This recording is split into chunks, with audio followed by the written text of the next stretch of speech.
Our freedom is incomplete without the freedom of the Palestinians. So said South Africa's anti-apartheid icon, Nelson Mandela. On the 10th anniversary of his death, his pro-Palestinian support is perhaps more relevant than ever. This statue was erected in the West Bank city Ramallah to honour his legacy.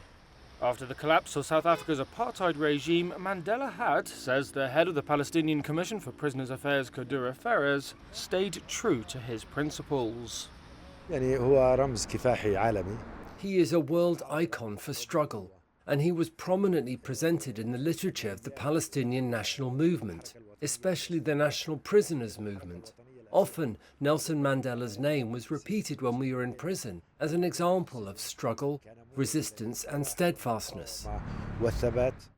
Days after his release from prison in February 1990, Mandela greeted Palestinian leader Yasser Arafat with a hug. It was a symbol of his embrace of the Palestinian cause that his ANC party continues to champion. Arafat's Palestine Liberation Organization had been an unwavering supporter of the South African struggle against white minority rule. And many South Africans see parallels between the struggle against apartheid and Palestinian resistance to Israeli occupation. Israel disputes the comparison as a lie motivated by anti-Semitism. Of over 350 years of colonialism.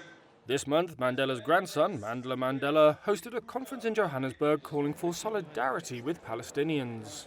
It was befitting for my grandfather when he visited Gaza in 1995, as well as in 1997, that he said our freedom is incomplete without the Palestinian struggle.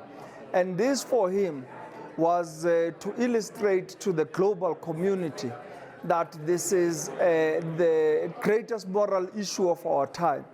Yet the entire international community is silent and mute on the issue. The Global Convention of Solidarity with Palestine was attended by members of Hamas. The group killed 1,200 people and took around 240 hostage, according to Israeli tallies, in its October 7th attack. Israeli bombing of Gaza since then has killed more than 15,900 people, according to Gaza's Hamas-run government. More than three-quarters of the Strip's 2.3 million people has been displaced.